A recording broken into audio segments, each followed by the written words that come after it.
नमस्कार, आपका स्वागत है आपके अपने YouTube चैनल पर। एक बार फिर से हम क्लास 6 की NCERT हमारा पृथ्वी हमारा आवास भूगोल की NCERT के साथ हाजिर हैं। भारत, जलवायु, वनस्पति तथा वन्य प्राणी। आप मौसम के बारे में प्रतिदिन समाचार पत्रों में पढ़ते हैं तथा टेलीविज़न पर देखते हैं तथा अथवा दूसरों को इस संबंध में बातें करते हुए सुनते भी हैं। आप जानते हैं कि मौसम वायुमंडल में दिन प्रतिदिन होने वाला परिवर्तन है। तापमान, वर्षा, सूर्य का विकिरण इत्यादि शामिल हैं। उदाहरण के लिए मौसम कभी गर्म या कभी ठंडा होता है, कभी कोई आसमान में बादल छा जाते हैं तो कभी वर्षा होती है। आपने ध्यान दिया होगा कि जब बहुत बहुत दिनों तक मौसम गर्म रहता है तो आपको उन्हीं वस्त्रों की आवश्यकता नहीं पड़ती। आप खाने पीने के ठंडे पदार्थों को पसंद करते हैं। इसके विपरीत ऐसे दिन भी आते हैं जब आपको उन्हीं वस्त्रों की आवश्यकता पड़ती है जब ठंड लगने लगती है। ठंडी और तेज़ हवाएँ चलती हैं और गर्म चीज़ें खाने पसंद करते हैं। सामान्यतः भारत में मौसम होते हैं वो कौन कौन से होते हैं, देखिए। दिसंबर से फरवरी तक जो है वो ठंडा मौसम होता है जिसको हम सर्दी कहते हैं। इसके अलावा मार्च से मई तक का मौसम गर्मी कहलाती है। इसके अलावा जून से सितंबर तक के मौसम को हम दक्षिण पश्चिमी मानसून का मौसम कहते हैं। और अक्टूबर से नवंबर तक मानसून के लौटने का समय होता है जिसको हम शरद ऋतु कहते हैं। जून से सितंबर तक के महीने को दक्षिण पश्चिम मानसून का समय कहते हैं और इसको हम वर्षा ऋतु कहते हैं। और अक्टूबर से नवंबर तक के मानसून के लौटने का समय शरद ऋतु कहलाती है। बात करते हैं शीत ऋतु की। ठंडे मौसम में सीधी सूर्य की किरणें जो है सीधी नहीं पड़ती, जिसके परिणाम स्वरूप उत्तर भारत का तापमान कम हो जाता है। ग्रीष्म ऋतु की बात करें तो गर्मी के समय में मौसम सूर्य की किरणें अधिकतर सीधी पड़ती हैं, तापमान बहुत अधिक होता है। दिन के समय में गर्म और शुष्क पवन बहती हैं और जिसे हम लू कहते हैं। दक्षिण पश्चिम मानसून या वर्षा का मौसम जिसे हम कहते हैं वो दक्षिण पश्चिमी मानसून है। ये मानसून आने के समय ये मानसून के आने तथा आगे बढ़ने का समय मौसम होता है। इस समय पवन बंगाल की खाड़ी और अरब सागर के स्थल की ओर बहती हैं। पवन जो है बंगाल की खाड़ी और अरब सागर से स्थल की ओर बहती हैं, ठीक है। वे अपने साथ नमी भी लाती हैं। जब ये पवन पहाड़ों से टकराती है तो वर्षा होती है। इसके अलावा मानसून के लौटने का समय या जिसे शरद ऋतु कहते हैं वो देखें तो इस समय पवन स्थल भागों से लौटकर बंगाल की खाड़ी की ओर बहती हैं। ये मानसून के लौटने का समय भारत के दक्षिणी भागों में विशेषकर तमिलनाडु तथा आंध्र प्रदेश में इस मौसम में वर्षा होती है। किसी स्थान पर अनेक वर्षों में मापी गई मौसम की औसत दशा को जलवायु कहते हैं।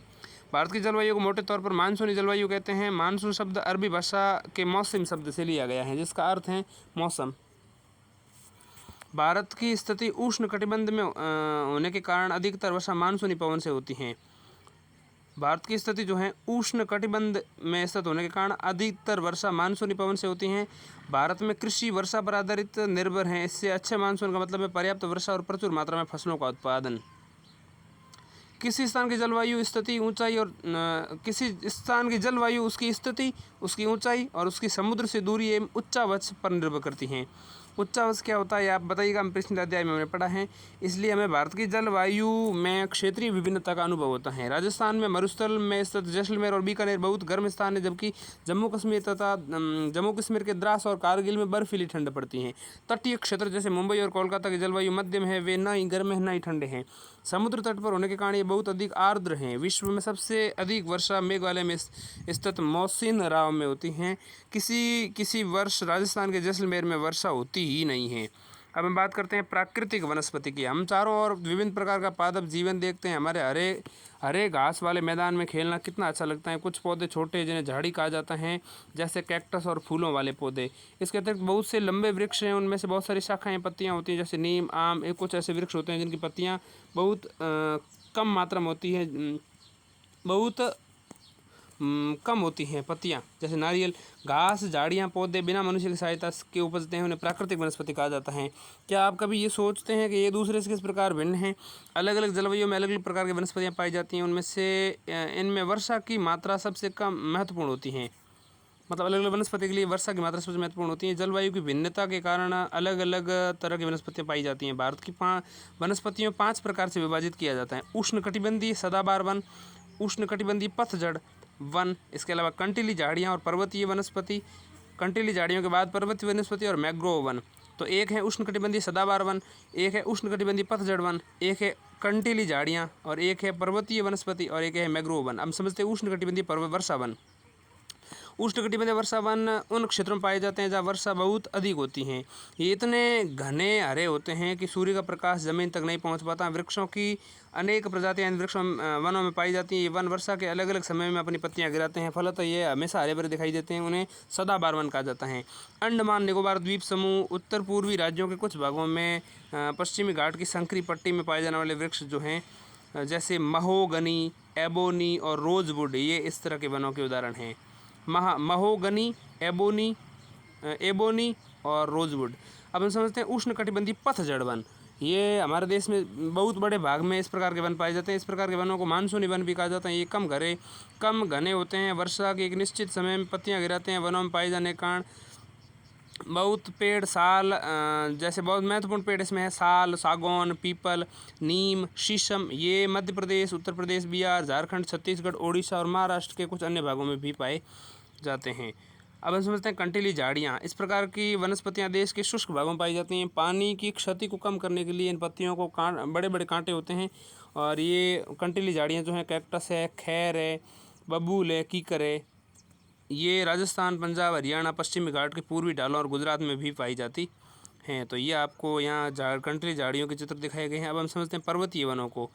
ये पर्वतों की ऊंचाई ये पर्वतों में ऊंचाई के अनुसार वनस्पतियों के विभिन्न प्रकार से पाए जाते हैं। ऊंचाई के बढ़ने के साथ तापमान में कमी होती है। समुद्र तल से 1500 से 2500 मीटर तक की ऊंचाई के बीचों के पेड़ों के ये पाए जाते हैं। शंकुआकार होते हैं। ये पौधे शंकुधारी वृक्ष कहलाते हैं। इन वनों में महत्वपूर्ण वृक्ष चीड़, पाइन, देवदार इत्यादि हैं। मैंग्रोव वन, ये वन खारे पानी में भी रह सकते हैं। ये मुख्यतः पश्चिम बंगाल के सुंदरवन और अंडमान निकोबार के द्वीप समूह में पाए जाते हैं। सुंदरी इस प्रकार के वनों की महत्वपूर्ण प्रजाति है। इस प्रजाति के नाम पर क्षेत्र का नाम सुंदरवन पड़ा। हमें वनों की आवश्यकता क्यों है? वन हमारे लिए बहुत लाभदायक है। विभिन्न प्रकार के पेड़ पौधे ऑक्सीजन सांस लेने में, कार्बन डाइऑक्साइड ग्रहण करते हैं। पेड़ पौधे जमीन जड़ें मिट्टी को बांधे रखती हैं, इस प्रकार अपरदन को रोकती हैं। इसके अलावा ईंधन, लकड़ी, चारा, जड़ी बूटियाँ, लाख, शहद, गोंद इत्यादि पदार्थ प्राप्त होता है। इसके अलावा वन्य जीवों के प्राकृतिक निवास भी हैं। पेड़ों की अंधाधुंधी कटाई के कारण भारी मात्रा में प्राकृतिक वनस्पति समाप्त हो जाती हैं। बहुत अधिक पौधे लगाने चाहिए। जो पेड़ बचे हैं उनकी रक्षा करनी चाहिए। लोगों को पेड़ों के महत्व के बारे में बताना चाहिए। कुछ लोग खास आयोजन जैसे वन महोत्सव बनाकर अधिक लोगों को प्रयास करके शामिल करके अगर बताते हैं, ऐसा कर सकते हैं तो पृथ्वी को हरा भरा रखा जा सकता है। हम समझते हैं वन्य प्राणी। वन विभिन्न प्रकार के वन्य जीवों का निवास होता है। वनों में जंतुओं, हजारी प्रजातियां, विभिन्न बड़ी संख्या में सरीसृपों, उभयचरों, पक्षियों, स्तनधारियों, कीटों और कृमियों का निवास है। बाघ हमारा राष्ट्रीय पशु है। ये हमारे देश के विभिन्न भागों में पाया जाता है। गुजरात में गिर वन में एशियाई शेरों का निवास है। हाथी तथा एक सींग वाले गैंडे असम के जंगलों में घूमते हैं। हाथी केरल तथा कर्नाटक में भी मिलते हैं। ऊँट भारत के रेगिस्तान और जंगली गधा कच्छ, केरल में पाए जाते हैं। जंगली बकरी, हिम तेंदुआ, भालू इत्यादि हिमालय में पाए जाने वाले वन में है। इसके अतिरिक्त बहुत सारे जानवर जैसे बंदर, शियार, भेड़िया, नीलगाय, चीतल इत्यादि हमारे देश में पाए जाते हैं। भारत में पक्षियों की भी ऐसी प्रचुरता है। मोर हमारा राष्ट्रीय पक्षी है। भारत में पक्षी तोता, मैना, कबूतर, बुलबुल, बत्तख इत्यादि हैं।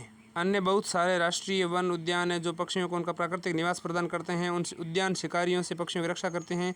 क्या आप उन क्षेत्र के बारे में जानते हैं? जब 5 पक्षियों के नाम बता सकते हैं तो बताइए। भारत में सांपों की सैकड़ों प्रजातियां पाई जाती हैं। उनमें कोबरा एक करैत प्रमुख हैं। वनों के कटने जानवरों के शिकार के कारण भारत में पाए जाने वाले वन्य जीवों की प्रजातियां तेजी से घट रही हैं। बहुत सी प्रजातियां समाप्त हो चुकी हैं। बचाने के लिए बहुत से नेशनल पार्क, पशु विहार, जीव मंडल आरक्षित क्षेत्र बनाए गए हैं। सरकार ने हाथियों और बाघों को बचाने के लिए बाघ परियोजना, हस्ती परियोजना जैसी परियोजनाओं को शुरू किया है। क्या आप भारत के कुछ पशु विहारों के नाम बता सकते हैं? आप वन्य जीवों के संरक्षण के लिए अपने हाथ बटा सकते हैं। जानवरों के विभिन्न अंगों जैसे हड्डी, सींग, पंख पदार्थों की खरीदने से इनकार कर सकते हैं। प्रत्येक वर्ष हम लोग अक्टूबर के पहले सप्ताह को वन्य जीव सप्ताह के बारे में मनाते हैं ताकि वन्य जीवों के निवास को संरक्षित रखने के लिए जागरूकता लाई जा सके। तो अब हम प्रश्नों के उत्तर देंगे। कौन सी पवन भारत में वर्षा लाती? मानसूनी पवन, जिसको हम दक्षिण पश्चिमी कहते हैं। ये इतना महत्वपूर्ण क्यों है? भारत में विभिन्न मौसमों के नाम बताइए। प्राकृतिक वनस्पति क्या है? भारत में पाई जाने वाली विभिन्न प्रकार की वनस्पतियों के नाम बताइए। सदाबहार वन और पतझड़ वन में क्या अंतर है? उष्णकटिबंधीय वनों को सदाबहार वन क्यों कहा जाता है? विश्व में सबसे अधिक वर्षा वाला क्षेत्र कौन सा है? मौसिन राव है। मैंग्रोव वन कहाँ पाए जाते हैं? मैंग्रोव वन साफ जल में, खारे जल में, प्रदूषित जल में। तो ये पाए जाते हैं साफ जल में। इसके अलावा महोगनी और रोजवुड वृक्ष कहाँ पाए जाते हैं? तो ये मैंग्रोव वन में पाए जाते हैं। मैंग्रोव वन या उष्णकटिबंधीय पतझड़ वन या उष्णकटिबंधीय सदाबहार, उष्णकटिबंधीय सदाबहार वन में पाए जाते हैं महोगनी और रोजवुड। जंगली बकरी और हिमतेंदु कहाँ पाए जाते हैं? ये हिमालय क्षेत्र में पाए जाते हैं। दक्षिण पश्चिम मानसून के आर्द्र पवनें क्यों बहती हैं? क्योंकि ये क्यों बहती है इसका पता लगाइए। गर्मी में शुष्क और गर्म हवा पवन चलती जिन्हें लू कहते हैं। आंध्र प्रदेश तमिलनाडु में खालिस्तान के मौसम को बहुत अधिक वर्षा होती है। गुजरात के खालिस्तान में व खालिस्तान निवास करते हैं। खालिस्तान मैंग्रोव वन की प्रजाति हैं। खालिस्तान को मानसून वन भी कहा जाता है। इस प्रकार ये हमारा अध्याय समाप्त हो जाता है। विस्तार से इसको ढंग से पढ़ना है आपको।